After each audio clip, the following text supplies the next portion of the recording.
చేయాలి. ఇకపోతే మనకు ఇది దేవాదులది అంతే కదా. దేవాదుల ఇలా ఏ ఒక్క చెరువులో నీళ్ళు ఉన్నాయా? మొదటి నుంచి పంపు చేసుకుంటూ ఉంటే, వర్షాకాలంలో కూడా పంపు చేసే పరిస్థితులు ఉంటే, నీళ్లు నిండి వచ్చేటి అయినా పంపు చేసిన అయినా తీసి ఉన్న చెరువులు కుంటలన్నీ నింపుకుంటే బాగుండేదా లేదా? చెరువులు కుంటలు నింపడానికి కూడా నీళ్లు పంపు చేస్తేనే కదా వచ్చేది. మరి మీరు ఇంత తక్కువ నీళ్ళు ఎందుకు పంపు చేస్తున్నారు? ఆలోచించిందా? ఏమన్నా ఉంటే కదా ఆలోచించారు, దృష్టి పెడితే కదా, దాని మీద ధ్యాస ఉంటే కదా, రైతుల మీద వ్యవసాయం మీద ఏమైనా అవగాహన పెంచుకుంటే తప్ప అవుతుందా? అంతేకాదు ఇవాళ ఇది ఉన్నాయి కదా Yellampalli. Yellampalli is the hub of Godavari water. అది మొదలే అలా తీసుకొచ్చినాము, తర్వాత వాడుతున్నాం. దాని కింద రిజర్వాయర్లు వచ్చినాయి. సరే కేసీఆర్ గారు వచ్చిన తర్వాత దీని కెపాసిటీ బాగా పెంచాలని పెంచేసాడు. మల్లన్న సాగర్ది 50 టీఎంసీలు ఇది అది ఎంత కెపాసిటీ పెంచామో తెలుసా? మిడ్ మానేర్ నుంచి కింది వరకు గతంలో 40-44 టీఎంసీల కెపాసిటీ ఉంటే ఇప్పుడు 147 టీఎంసీల కెపాసిటీ రిజర్వాయర్ల కెపాసిటీ పెరిగింది. ఓకే, వర్షాకాలంలో కొద్దిగా నీళ్ళు వస్తాయేమో అని మన మిడ్ మానేర్ కానీ ఎల్ఎండి కానీ మిగతా వాటికి కానీ ఎంతో జాలు వస్తుంది కదా, వాగులు వస్తాయి కదా, ఆ నీళ్ళు వస్తాయి. కానీ ఆ నీళ్ళతోటి నిండుతుందని మీకేమైనా అవగాహన ఉందా?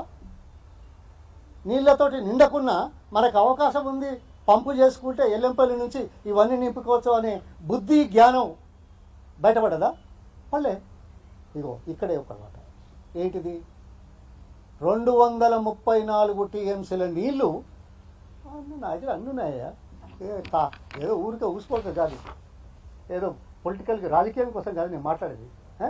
234 టీఎంసీల నీళ్లు ఎల్లంపల్లి నుంచి కిందికి పోయే పరిస్థితి ఉంది.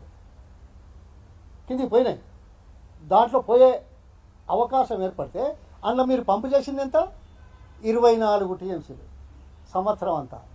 24 టీఎంసీలు అంటే 100 టీఎంసీల పైచిలకు కెపాసిటీ రిజర్వాయర్లలో పెట్టుకొని అది కనుక సగం కానీ పూర్తి కానీ నింపుకుంటే, దాని ద్వారా ఉండే ఈ ప్రాంతంలో ఉండే చెరువులు కుంటలు నింపుకుంటే ఈరోజు మరింత పంట పడపోనా? ఇది ఎవడు చెప్పాలే? ఎందుకయ్యా బాధ్యత? అంటే నాకేదో బాగా తెలిసిందని కాదు, కానీ ఇంత కొద్దిగా తెలుసు. మా అమ్మ 12 పైసల కూలి, వ్యవసాయ కూలి, నాట్లకు పోయేది. మగవాళ్ళకు పావులు ఇచ్చేది, ఆడవాళ్ళకు బ్యాడ్ ఇచ్చేది. అప్పుడు బ్యాడ్ అనేది మీకు బ్యాడ్ అంటే తెలుసా? తెలియదు. పావులు అంటే తెలిసాము. 12 పైసలు. మేము ఓ కూలీగా పోతే యాతం అంటే తెలుసా మీకు? యాతం మోసం అంటే తెలుసానే? అప్పుడు గ్రౌండ్ వాటర్ మీద ఉండే కొద్దిగా బొందలు అవుతే నీళ్ళు ఊరేది. ఆ నీళ్లను యాతమని ఇట్లా తీసి ఇట్లా పోసేది. నో మా తర్వాత వస్తా. అందుకే మొదలన్నది యాట ఇది పోసేది. చెరువులలో మీద ఫోర్షోర్లో నీళ్ళు ఎట్లా నీళ్ళు ఉన్నాయి కాబట్టి అక్కడ ఊరుతాయి మంచిగా. అయితే మీది వాటికి నీళ్ళు రావు కదా, కిందికే పోతాయి కదా చెర్ల నీళ్ళు. వాటికి ఏం చేసేదంటే ఈ బొందలు తవ్వి ఆ నీళ్లను గొట్టం బకెట్లాగా ఉంటుంది, ఆ తీసి ఇట్లా పోసేది. నేను పోసిన. మోటార్ కొట్టుడు అంటే తెలుసా? బౌలలో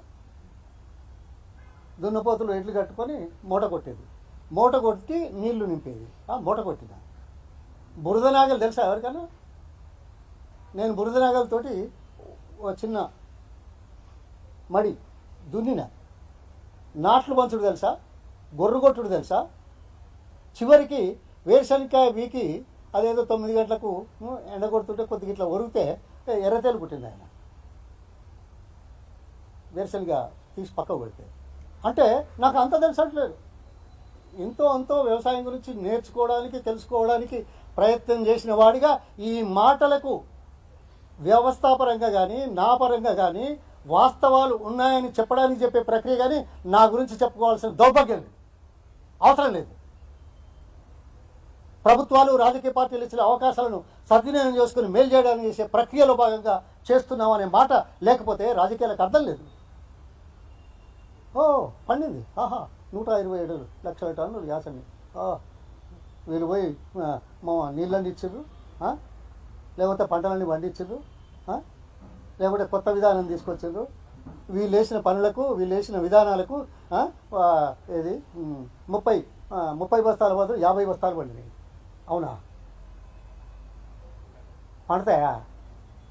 ఉన్నాయే ఎండిపోయినాయి సగం. ఇంకెంత పండేది?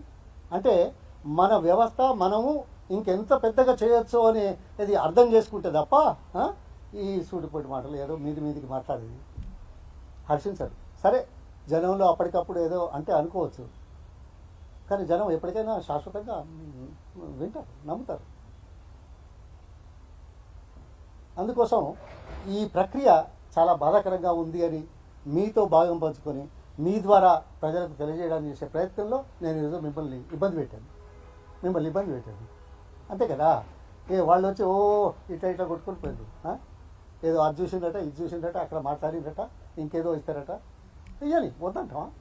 ఎవరైనా మంచి చేస్తామంటే వద్దంటారే? మనం పిచ్చోళ్ళం అవుతాం కదా వద్దంటే. కానీ దాంట్లో ఉన్న యథార్థాలు గమనించాలని కోరుతున్నా.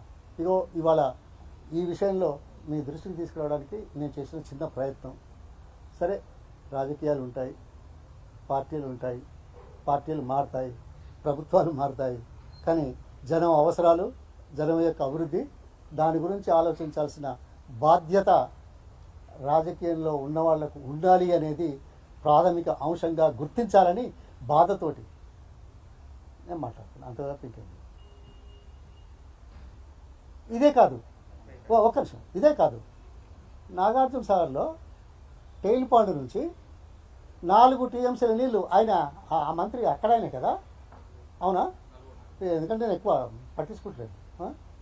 ఏంటంటే 4 టీఎంసీల నీళ్లు ఆంధ్ర వాళ్ళు పంపు చేసుకోకపోతే వారం రోజుల దాకా నీకు తెలియదు ప్రభుత్వానికి.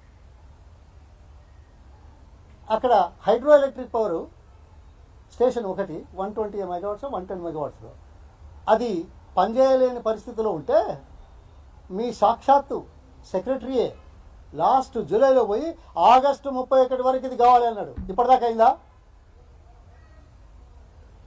అయిందా? అదే మహబూబ్నగర్ జిల్లా ఎత్తిపోతల పథకాలకు మరి ఇప్పుడు మనం కొట్లాడుతున్నాం. ఇది నడుస్తూనే ఉంటుంది, ట్రిబ్యునల్స్ ఉన్నాయి. ఎన్ని నీళ్ళు కావాలనేది ఓకే, ఎన్ని నీళ్ళు కావాలనే దాని మీద కొట్లాడుతూనే ఉంటాం, నడుస్తూనే ఉంటుంది.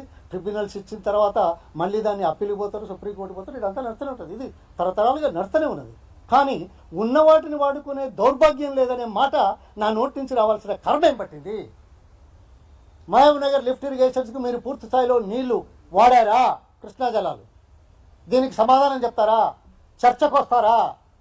మరి ఎందుకయా మరి వ్యవస్థ? మంత్రి పదవులు ఎందుకు? బాధ్యత ఎందుకు?